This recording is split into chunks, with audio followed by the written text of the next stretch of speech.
Dodong B, balita ko, sikat ka na. Di masyado. Balita ko, may bago ka na naman daw ah. Oo, boss, meron tayong bago. Ba yung ano, yan ba yung tagsi 60 pesos? Oo, boss, 60 pesos na kanin.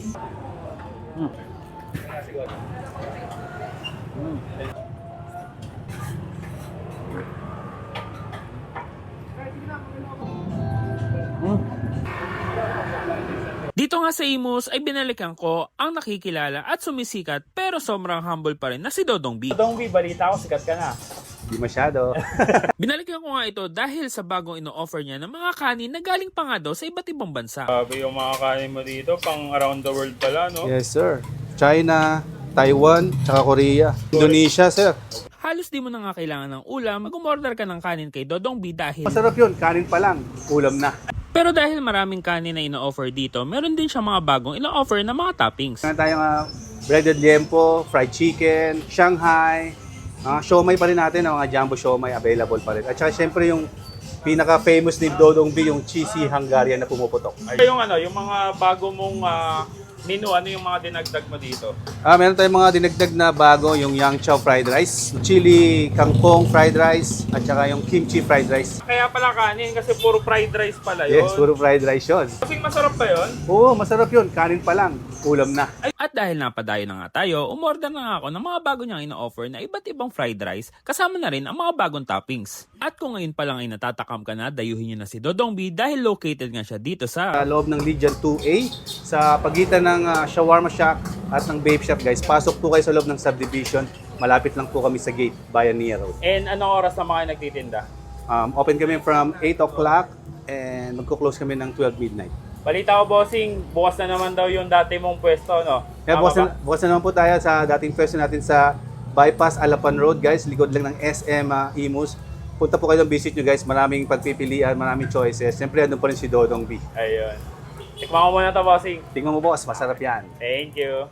So mga box, ayan, bumalik ulit tayo dito kay Dodong B dahil nga nabalitaan natin na meron na naman siyang bago at ito ngayon, umorder na tayo ng mga bago nilang ino-offer dito ng mga kanin. So, huwag na nating patagalin. Bakbakan na natin. Let's go. So mga box, ayan, una nating tikman yung kanyang Yang Chow na kanin palang ulam na. So yung price nito, lahat ng bago niya at lahat ng kanin or fried rice na sinaserve niya dito is 60 pesos. Tapos, lahat ng toppings is 50 pesos naman. So, kain tayo. Grabe. Kanin na kanin, malinamnam na talaga. Tapos talagang literal na kanin pa lang, okay na kahit huwag ka na mag-toppings. Pero syempre, kung mahilig ka sa ulam, yan, mag-toppings ka. Lumpia niya.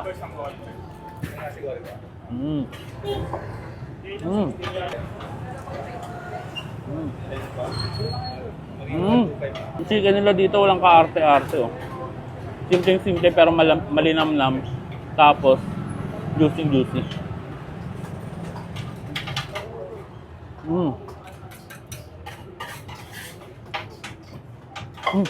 Oh guys, eto naman yung kanyang kangkong rice. So para naman to sa mga healthy living. Ayan. Nagpa-toppings ako ng pork chop, breaded pork chop na kapal liempo pala. Hindi naman halatang kangkong rice dahil ang daming kangkong. Oh. Tapos meron na pala siyang dilis na kasama. Spicy kangkong rice pala to. Jumanghang ata.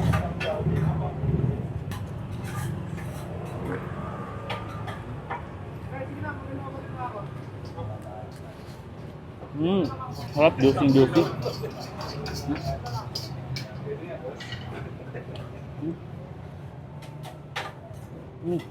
Yung lasa ng kangkong talaga humalo dun sa kanin, tapos spicy. Kung mahilig ka sa manghang, bagay na bagay sa inyo to. Ito naman guys, last but not the least na pinakabago niya. Ito yung kimchi fried rice. At syempre hindi mawawala yung classic na cheesy Hungarian ni Dodong. Kanin muna.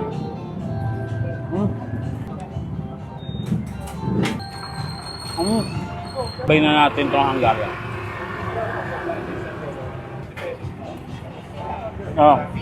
Napansin ko dun sa mga kanin na bago na yung fried rice nila. May kanya-kanyang flavor siya. For example, ito, kimchi fried rice. Pero ang kinaganda, kahit kimchi fried rice siya, hindi lang kimchi yung nalalasahan mo. Talagang malinamnam talaga siya. Sulit na sulit ko. 60 pesos, ganitong karami na yung serving. Tapos, add ka lang ng 50 pesos may toppings. Mix and match kayo na bahala kung anong gusto nyong paghalu-haluin. So, paano? Ayan, uubusin ko muna itong mga pagkain na to. And kung gusto nyo masubukan, dito lang si Dodong B sa may Legion 2A. Ayan. Pagpasok lang ng gate, madali na siya makita kasi ang daming bumibiling tao dito. Tapos, open na rin yung branch nila. Open na ulit sila sa may Alapan Bypass Road. So, meron silang magandang pwesto doon na pwede kayo mag-food trip. So, paano?